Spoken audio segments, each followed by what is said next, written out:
آج میں جس بچے کی آپ سے ملاقات کرانے جا رہا ہوں وہ بچہ 5 کلومیٹر پیدل جاتا ہے اور 5 کلومیٹر ہی پیدل آتا ہے. دونوں ٹانگوں سے معذور ہے, ڈس ایبل پرسن ہے, لیکن اس کے جو ارادے ہیں وہ ڈاکٹر بننے کے ہیں.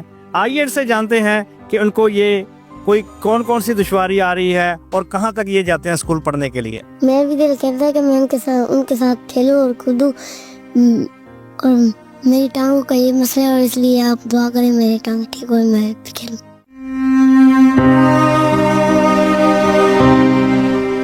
ارادے جن کے پختہ ہو, نظر جن کی خدا پر ہو, تلتم خیز موجوں سے وہ گھبرایا نہیں کرتے. فیضان یہ بتائیے کون سی کلاس میں پڑھتے ہیں آپ؟ 4 کلاس میں. اچھا 4 کلاس میں پڑھتے ہیں. یہ جو آپ کو ٹانگوں کا مسئلہ بنا ہوا ہے یہ کب سے آپ کو؟ جب پیدا ہوا تھا میرا اپنی. اچھا جب یہ پیدا ہوئے تب سے آپ تو. اچھا فیضان یہ بتائیے آپ اسکول جاتے ہیں, جب اسکول جاتے ہیں ظاہر سی بات ہے وہاں پہ بچے ماشاء اللہ کھیلتے ہوں گے, کودتے ہوں گے, آپ کا ان کو دیکھ کے دل نہیں کرتا کہ میں بھی ان کی طرح کھیلوں کودوں؟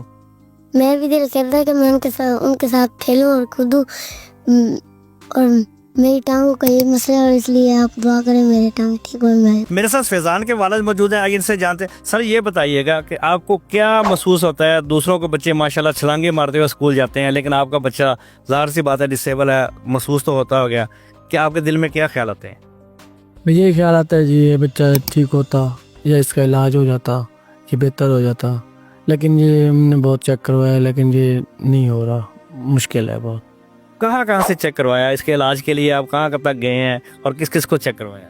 ترکی اسپتال ہے, ویاڑی ہے, ادھر بھی چیک کرواتے رہے. ادھر کیا نام ہے بھاولپور ہے, ادھر جاتے رہے. پھر سی ایم ایچ والوں کے پاس گئے تھے, سی ایم ایچ والوں نے بتایا تھا کہ 12 سال کی عمر کے بعد وہ بھی آپریشن ہوگا تو وہ کریں گے, گڑکی اسپتال والے.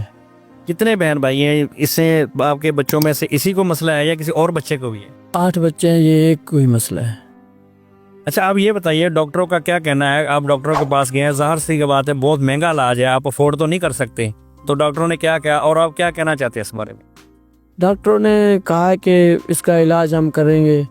اس کی وجہ یہ ہے کہ اگر اس کی ٹانگیں کاٹنی پڑی تو پھر ہم کاٹ دیں گے, نہ چل نہیں سکا تو پھر ہم نے یہ پروگرام کینسل کر دیا, کیونکہ کاٹنے سے بہتر ہے کہ یہ اس حالت میں اچھا ہے. تو آپ کیا چاہتے ہیں, آپ کو کسی گورنمنٹ ادارے کی طرف سے, کسی پرائیویٹ این جی اوز کی طرف سے کسی نے کوئی آپ کو مالی امداد کی ہو کہ آپ کا بچہ ڈسیبل پرسن ہے, اس کو آنے جانے کے لیے تکلیف ہوتی ہے؟ نہیں, ابھی تک تو کسی نے نہیں کی, لیکن ہمارا یہی ہے کہ الیکٹرک موٹر سائیکل دیا جائے اس بچے کو, پڑھنے کے لیے سہولت ہوگی, یا ورنہ ویل چیئر الیکٹرک دی جائے کہ اس کو آنے جانے میں فائدہ ہو جائے. اور کوئی سازہ کی طرف سے جو اسکول میں اب جاتا ہے یہ فیضان پڑھتا ہے, اور کبھی انہوں نے گلا شفا کیا ہوگا یہ پڑھتا نہیں ہے, یہ ڈسیبل ہے تو یا اچھے مارکس لیتا ہے, اس بارے میں کیا کہیں؟ نہیں جی, کبھی انہوں نے یہ نہیں کہا, کس اسکول والوں نے بھی. وہ خوش ہوتے ہیں اور وہ نمبر بھی اس کے اچھے ہوتے ہیں. 4تھی کلاس میں چڑھ گیا, یہ چھٹی نہیں کرتا, باقی بچے چھٹی کر لیتے ہیں, یہ نہیں کرتا.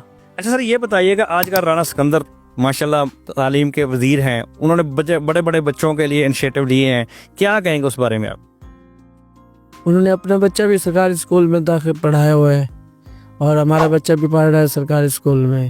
بس ہمارے ان سے ایک درخواست ہے کہ اس بچے کے لیے کوئی کتابوں کا انتظامات اور بیگ اور وردیوں کا کیا جائے کہ اس سے بہتر ہے کہ اس کو سہولت ہو اور اس کے خواب پورے ہو سکیں. جی بالکل, آپ نے ان کے والد کی بات سنی, ان کا بھی یہی کہنا تھا کہ میری وزیر تعلیم سکندر حیات سے یہ التماس ہے کہ میرے بچے کو تعلیم کے متعلق جو بھی مسئلے آ رہے ہیں ڈس ایبل ہونے کی وجہ سے, اس کو کتابوں کا, وردی کا اور ویل چیئر کا مسئلہ آ رہا ہے, میرے بچے کے خواب ہے کہ میں بڑا ہو کر ڈاکٹر بننا چاہتا ہوں, لہٰذا میری ان سے یہ اپیل ہے کہ وہ میرے بچے کی دیکھ بھال کے لیے انتظامات کریں تاکہ یہ ہمارے بڑھاپے کا سہارا بن سکے.